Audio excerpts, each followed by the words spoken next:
नाम था ढोलकपुर। बड़ा ही शांत और सुंदर गांव था। लोग हमेशा खुशी से झूमते थे क्योंकि उस गांव में रहता था महाराज रायस्टार, जो अपने गांव के लिए एक शेर था जो कभी अपने लोगों के साथ गलत होने नहीं देता था। लेकिन उस गांव में छुपा था एक डरावना राज, एक राज जो सबके दिल में था पर जुबान पे नहीं। गांव के बीच एक सूखा हुआ पेड़ था जिसे लोग कहते थे श्रापित पेड़। ना कोई उसके पास जाता, ना कोई उससे आंख मिलाता। हर पूर्णिमा के अगले दिन उस पेड़ के नीचे एक लाश मिलती थी। लोग कहते रात में कोई आता है और लाश छोड़ जाता है, लेकिन कभी किसी ने कुछ देखा नहीं और देखता भी कैसे। जो देखता वो अगले दिन पेड़ के नीचे होता था। एक दिन रायस्टार ने ठान लिया, बस अब और नहीं, इस राज का अंत मैं ही करूंगा, क्योंकि ढोलकपुर का नाम मिट्टी में मिल रहा था। फिर एक पूर्णिमा की रात रायस्टार चुपके से जाकर पेड़ के पास बैठ गया। रात के 2 बजे एक आवाज आई, थुंग थुंग थुंग थुंग थुंग थुंग थुंग थुंग थुंग सहूर। और फिर वो पेड़ भूत में बदल गया। वो भूत कुछ अजीब सा था, एक भयानक शैतानी हंसी वाला चेहरा, आंखें बड़ी बड़ी। वो पेड़ चल के एक घर के गेट को जोर जोर से खटखटाने लगता है। तभी एक आदमी डर के मारे आवाज सुन के बाहर निकलता है। वो भूत अपने लकड़ी जैसे हाथ से एक ऐसा थप्पड़ मारता कि उसकी सांस वहीं थम जाती है और उसी जगह उस लाश को ले जाता है और वापस फिर से पेड़ बन जाता था। देखते ही रायस्टार का दिल कांप जाता है, पर वो कुछ बोलता नहीं। सुबह लोग भीड़ में जमा हुए और रायस्टार ने पहली बार उस पेड़ से बात करने की कोशिश की। पेड़ के अंदर से एक आवाज निकली, क्या तुम सब भूल गए मुझे? रायस्टार बोलता है, तू कौन है? पेड़ बोलता है, मैं हूँ ठुन ठुन ठुन साहुर। एक वक्त था जब मैं भी इस गांव का एक प्यारा सा बच्चा था, लेकिन 100 साल पहले मुझे इसी पेड़ से रस्सी बांधकर उल्टा लटका दिया गया, गांव वालों की आंखों के सामने, और मेरी मौत को तमाशा बना दिया गया, सिर्फ इसलिए क्योंकि मैंने एक राज देख लिया था जो लोग छुपाना चाहते थे। और उसी पल से मेरी रूह इस पेड़ से जुड़ गई। उस दिन से मैं इंसान नहीं, एक सज्जा बन गया, और हर पूर्णिमा में एक राजदार को चुनता हूँ और फिर उसे उसकी खामोशी का हिसाब देता हूँ। रायस्टार बोलता है, लेकिन अब तो वो लोग मर चुके हैं ना जो तेरा कसूरवार थे। अब तू मासूम लोगों को क्यों मार रहा है? पेड़ कुछ देर चुप रहता है, फिर बोलता है, ठीक है, बस एक बार मुझे याद करो, एक दिया जला दो, फिर मैं कभी किसी को नहीं मारूंगा। फिर रात में सब लोग आते हैं, एक एक दिया जलाते हैं, और तभी पेड़ अपने आप से आग पकड़ लेता है और आखिर में मुक्ति मिलती ठुन ठुन ठुन साहुर को। उस दिन के बाद गांव में कभी कोई लाश नहीं मिली। हर पूर्णिमा में लोग एक दिया जलाकर उसकी यादों को जिंदा रखते हैं, क्योंकि अगर भूल गए तो सपने में एक आवाज सुनाई देती थी, थुंग थुंग थुंग थुंग थुंग थुंग थुंग थुंग थुंग सहूर। 1 साल बीत चुका था। ढोलकपुर वापस शांत था। गांव के लोग फिर से खुशी से जीने लगे थे।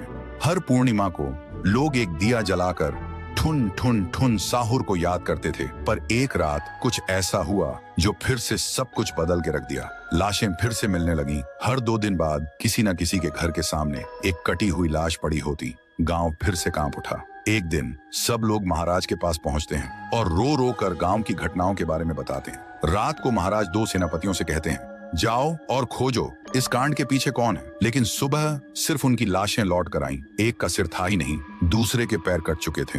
महाराज समझ गए कुछ तो लौट आया है, कुछ जो सिर्फ मौत का खेल खेल रहा है। और फिर कहते हैं, अब इस जंग का सामना मुझे ही करना होगा। उसी रात महाराज चुपके से गांव में आते हैं और एक पेड़ के पीछे खुद को छुपा लेते हैं। और ठीक रात के 2:30 बजे अचानक कहीं से धुआं छा जाता है और उस धुएं के अंदर से एक आवाज आती है,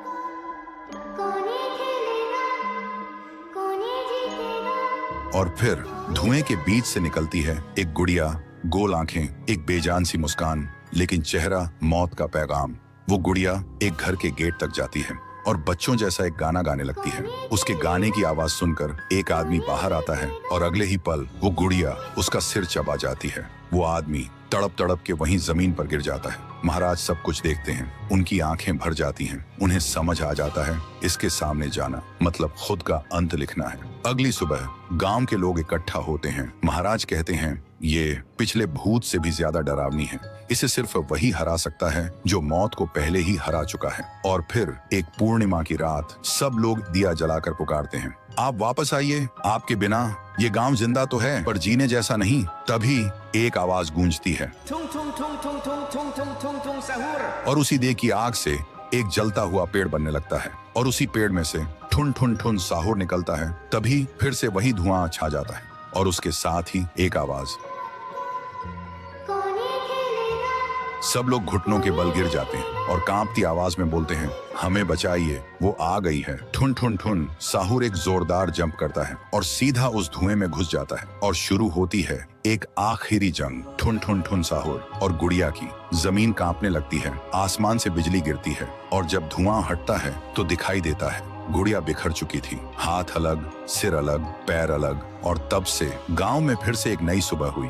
महाराज मुस्कुराए, गांव वाले जीने लगे और उस दिन के बाद ठुन ठुन ठुन साहुर सिर्फ एक भूत नहीं रहा, गांव का रक्षक बन गया। लेकिन उसी रात कुछ ऐसा हुआ जो किसी को भी पता नहीं चला। गुड़िया का सिर, हाथ, पैर अपने आप जुड़ने लगे थे और फिर वो वहां से चली गई। तो लगभग 150 साल पहले की बात है। ढोलकपुर गांव के एक कोने में एक परिवार रहता था। उस परिवार में था पीहू, उसका बड़े भाई साहुर और उनके मम्मी पापा। एक सुबह पीहू और साहुर घर के बाहर खेल रहे थे और अंदर उनकी मम्मी किचन में खाना बना रही थी। वो थोड़ी जल्दी में थी और तभी अचानक उनके कपड़ों में आग लग जाती है। वो चीख चीख के चिल्लाने लगती हैं। पीहू और साहुर मम्मी की चीख सुनकर भागकर अंदर आते हैं और जैसे ही मम्मी को जलते हुए देखते हैं वो चिल्लाते हैं, पापा जल्दी आओ पापा। पापा भागकर आते हैं लेकिन मम्मी को बचाने के लिए जैसे ही हाथ बढ़ाते हैं उनके कपड़ों में भी आग पकड़ लेती है और कुछ ही सेकंड्स में दोनों जलकर राख हो गए। पीहू और साहुर सिर्फ देखते रह गए, जैसे पूरी दुनिया ही खत्म हो गई हो। अब पीहू घर में अकेली रहने लगी और साहुर हर दिन खेतों में काम करता, सिर्फ इसलिए ताकि उसकी बहन भूख से ना रहे। एक पूर्णिमा की रात थी। साहुर खेतों से काम करके घर लौट रहा था। तभी उसकी नजर जाती है एक घर की खिड़की पर। वो देखता है एक आदमी किसी का खून कर रहा था। ये देखते ही साहुर के पैर कांपने लगे और जैसे ही वो पीछे मुड़ता है एक और आदमी हाथ में खंजर लेकर खड़ा था। वो आदमी बिना कुछ कहे साहुर पर वार कर देता है। फिर गांव के लोगों को इकट्ठा करते हैं और वही आदमी चिल्लाता है, ये लड़का मेरे घर में घुसकर चोरी कर रहा था और जब मैंने रोका तो मुझे ही मारने की कोशिश की। अब आप लोग ही बताओ इसके साथ क्या किया जाए। गांव वाले गुस्से से भड़क उठते हैं और चिल्ला के कहते हैं, इसे उस पेड़ पे जिंदा उल्टा लटका दो। साहुर गिड़गिड़ाता है, मैं बेकसूर हूँ, मैंने कुछ नहीं किया।